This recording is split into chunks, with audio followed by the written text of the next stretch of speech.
Hey guys, Ponylover1989 here, and welcome to another reaction episode. Well, hope you enjoyed my reaction to Mr. Enter Doesn't Understand Camp Laszlo, the response. Now I'm gonna do one last suggested reaction for you, Ooey. Was the Inanimate Insanity finale actually good? The review. This video is reviewed and made and edited by Andy. I know you've seen my reaction. To a bunch of reviews about the Inanimate TV series like Battle for Dream Island, Inanimate Insanity, and other inanimate animation videos like this. So let's get on with the reaction. In 3, 2, 1, and blast off. Oh boy, how do I start this video? So yeah, unless you live under a rock or aren't in the OSC at all, you've definitely seen that just over a week ago, the Inanimate Insanity finale has released to the Objects public. in Mirror, And yeah, let's just say that everyone went kinda crazy for it. Personally, I know tons of friends that have seen the finale and were left crying, coping, and most likely entered the 5 stages of grief. Comments. And even though I can see why, to me, I didn't really feel that much of anything. I mean, don't get me wrong, I definitely got a little sad over Meepat's death and PJ being canon. Oh yeah, PJ is canon, I nearly forgot about that. Oh. Despite the entire OSC freaking out over it. The relationship between those two characters is canon? Back on the topic, the finale was actually pretty decent in my opinion. While I was reacting to it, you should totally watch the video I made, by the way. You reacted to the finale? To the previous 3 episodes, which is good, but I also just I know some other users who haven't reacted to that, like JoDam54, The Improbables. A tiny bit, let's say. It's gonna be a while, trust me. And if you end up enjoying this video at all, please subscribe. There's other users who reacted to this. And if we hit that by 2025, I will turn my profile picture into this capybara. A capybara! And now, on to the review. YouTube Premium is ad-free YouTube. YouTube Premium ad. Ad-free videos on the YouTube Kids app. Meh. Skip. So before we actually review anything, let's first get the overall plot of this over 45-minute episode summarized so we can break it down in detail after this. This episode starts off with some kind of montage and some reanimations of the previous episodes while Meephone is walking with Steve Bobs. Steve Paul then tells him that he forgives him, but that there's gonna be a professionally run season 4 of Inanimate Insanity, please no. Season 4? And if not, there are gonna be some consequences. After this, the Prime Shimmers come to the island, I think, looking for Fan, and instead, Steve Brock lures him in, but it would be for nothing as Meephone will betray him, and then Steve tries to murder Meephone. You done with your little keynote speech yet? And while all this was happening, we can see the contestants waking up to their new home instead of Meephone 4, where we can see that Box is alive? What? And we get to hear about her tragic backstory, I guess. Also, she can't swim. What an idiot. Then it cuts off to a clip of Meatbag and the Ghostbusters jump-scaring Cobbs in his yap session, and they start fighting. How predictable. After this, the semi-dead contestants are reuniting and planning their escape out of Meephone 4 through this so-called impossible race. Keep that name in mind. But who cares about that when PJ is Oh, and they also plan to take out Meephone's egg powers when they get out for the Shimmers, I guess. Anyways, more fighting goes on, yada yada yada, and then when Steve Heffrey is finally about to kill Meephone 4, you wanna know what happens? He dies? No, Meatpad sacrifices himself for them, because of course he does. It's the goddamn finale. Oh hey, on a brighter note, everyone, it finishes a previously impossible race that no one has completed before. Oh, and did I say everyone? Sorry, I meant everyone except Marshmallow's fat ass. And I mean that because instead of actually trying her best and running all this, what is with the Rarity is a marshmallow meme? But then the nice gay ass Rarity decides to be the hero of the story and takes her Gyat to the finish line while Knife to be continuing, I guess. Whatever. Now, as Steve Minecraft is about to finish Meephone for good, he gets the notification to bring back all of the contestants for an epic final showdown. Let's begin. Steve Cabs plays Intimidate Balloon and takes the egg's soul out of suitcase. Meephone in the gameplay, blow the living out of the corpsman. Meephone. So yeah, after that, the contestants are happy and all that Stevie is dead and that Suitcase wins, but then they find out what happened to Meephone and Knife. Who's a ghost now? Wowzers. No, not me, Pat.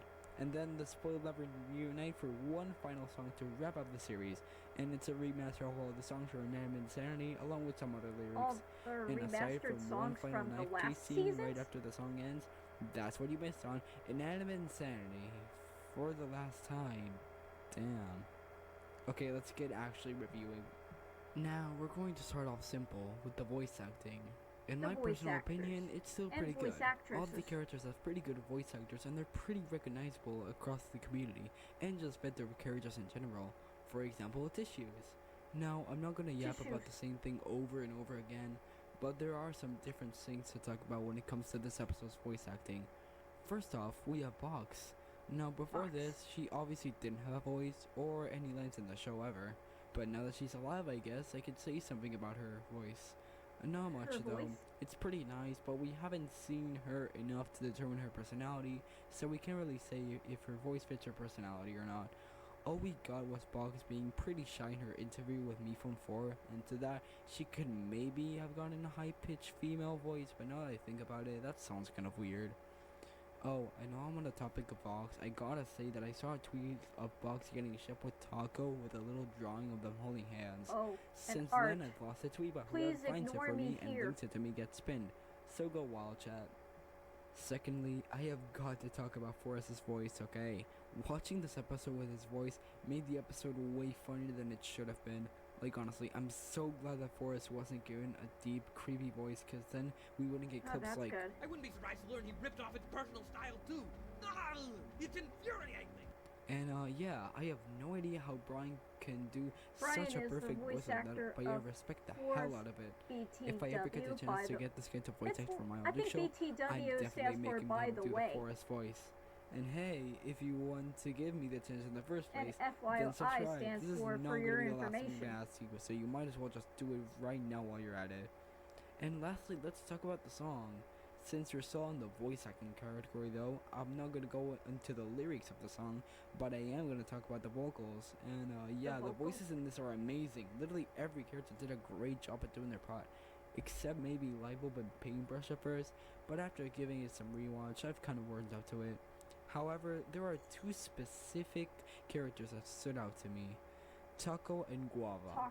Now Taco is pretty obvious. Her stupid little British voice already cooked in Taco's tirade, and she's still just as good now. Like seriously, how is she this good at singing? She must have got some OP genes on her or something. And secondly, Guava. Now this one definitely shocked me when I heard her sing, but if the objective was to hire a female rock star to voice her, then the animation epic team did it spectacularly. Guava's voice literally fits her perfectly, and her singing skills didn't disappoint. So overall, great voice acting this episode. 10 out of 10, you get a sticker. 10 out of 10. An ad for Hero Wars. Not really Damn, interested. that took a minute or three. I'm usually interested yeah, let's in get talking about the animation and five-piece visuals. puzzle mat Wait for it. or six-piece puzzle there match we go, you games. got to see it. Now, here's a fun little story for you. When I first saw the trailer for this episode that announced The trailer the was release released a the month first thing ago. I realized was that the animation for the few scenes that were shown weren't that great in my opinion. So going off of actually, it was that, 5 when the months episode ago. finally released, I was expecting the animation to be subpar at best. But to my surprise, the animation for the entire episode felt better than it ever was before. Okay, maybe not to the level of pre-season 3 Inanimate Insanity, but it was still genuinely surprising to see how good the animation was at first glance. And yeah, for being animated in less than 2 months at best, it was There's no somehow choice better of than your the own. past 3 episodes. One of the And the finale was even titles longer of than all of them. Inanimate And for the Insanity. final part of this review, let's get talking about the writing slash plot. Now, instead of saying the things I liked and didn't like in that order, why not just say my thoughts from the beginning of the episode to the end? That's right, we're covering every single scene of this episode, so buckle your pants and get ready. The first thing we see in this episode is a little trip down memory lane, as they call it, A trip which down shows memory all the lane. memories and moments of the series along with some lore drops. To me, this scene felt kind of off. I mean, sure, after getting a harsh reality check from Stevie Wonder, revisiting the good Stevie times Wonder, you had makes sense. a really good but I song don't know, artist. It just doesn't sit right with me for some reason.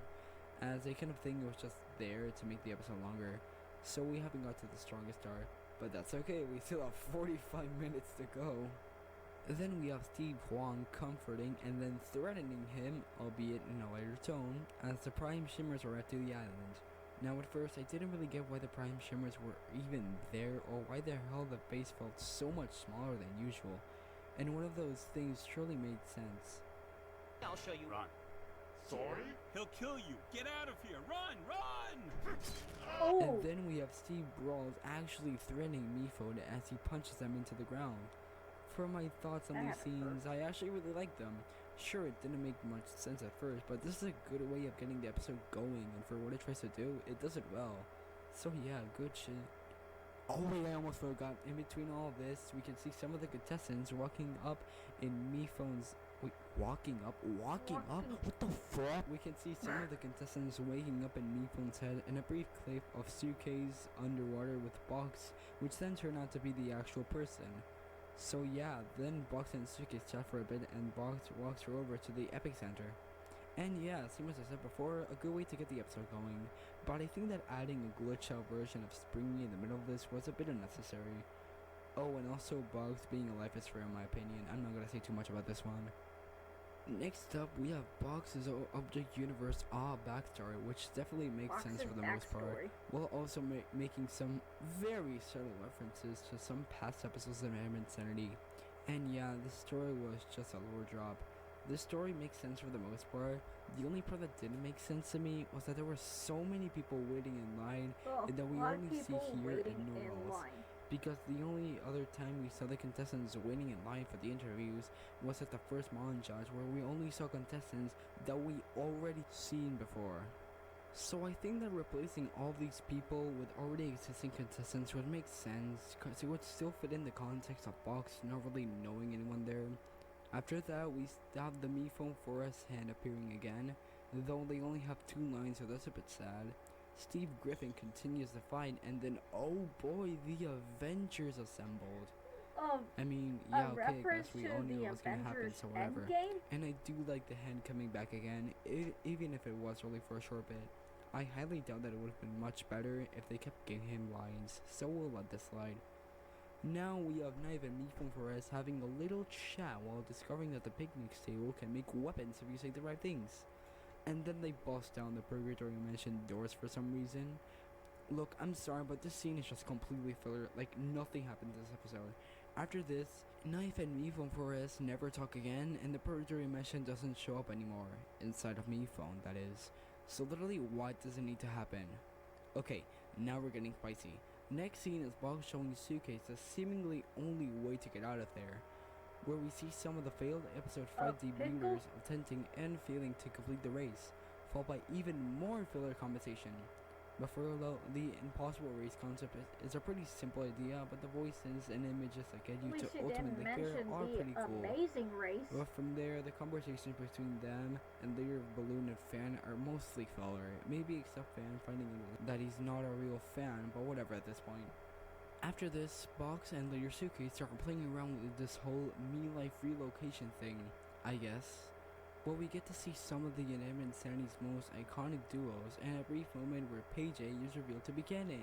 Oh yeah, did I ever say that Paige was canon? I'm sure I haven't seen that before. No. And then we have Suke's venting to everyone and later telling them the way to get out, along with them realizing something from above.